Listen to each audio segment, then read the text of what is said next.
ఇలా తవ్వ ప్రెగ్నెంట్ అన్నాక చూసి నా మనవని చూసి పోదామని వచ్చినా గాని వీళ్ళు పోనిత్తలేరు. ఎవరు పోనీయంది? మీ వదినేనా? అబ్బో గా మొద్దు ఎందుకు పోకు అని అంటది. ఎప్పుడు వీక్తే మంచిగుండని చూస్తుంది. మరిగా నేను ఆగమైతిని. కూసోలేవక్క? లేదా ఎటు పోయింది? అన్నం తింటాంది అక్క. ఇక అన్నం వండినా బెండకాయ పులుసు చేసినా ఇక తింటారు ఇప్పుడే అవ్వ బిడ్డలు ఇద్దరు పోయి. అవునా, ఇలా జల్దే పని తీరింది. ఓ పని తీర్తలేదు అని గులిగిందే గులుగుడు, చదివిందే చదువుడు. ఈ పనికే గింత ఆగమైతే మరి మేము ఇంట్లో పని చేసుకొని చేళ్ళ పనికి పోతాం కదా. అయితే లత చేసినప్పుడు అవ్వకు ఇక్కుమనిలే బిడ్డకు ఇక్కుమనిలే మంచిగా కూర్చొని తిన్నారు. పాపం పోరిని చూస్తే గోస అనిపించు. ఇక ఇప్పుడు పోరికి బొత్తయింది, పోరు ఏది ముడతలేదు కదా. ఇక పోరి గురించి బయట చెప్తాంది. ఓ దీనికి ఇప్పుడే 9 నెలలు అయినట్టుగా ఎత్తాంది.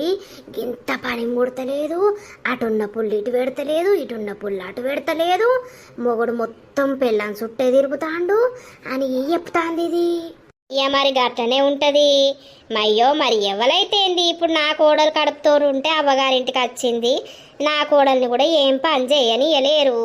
ఈ పిల్ల మొన్న హాస్పిటల్ ఉంచుకొని అటే పోతా అని అంటే ఇక మా అల్లుడుండి ఒక వారం రోజులు ఉండిపోదు రావే మళ్ళా పోతే ఇప్పుడు రావు నువ్వు అని అన్నాడట. అని ఇటే పట్టుకొచ్చిండట. ఆ కర్మానికి వచ్చినందుకు పోరు మీద ఇద్దరు అవ్వ బిడ్డలు గురుగుడే. మందిదైతే ఒక్కసాలు, మనదైతే ఒక్కసాలు. ఇక ఏం చేద్దాం, మళ్ళా నేను అన్నా అని అనకు, మళ్ళా తిట్టి చంపుతుంది. నేనెందుకంట అక్క, నాకు తెలియదా అమ్మ వదిన గురించి. అగో లతవ్వ తిన్నావురా? తిన్నత్తమ్మా.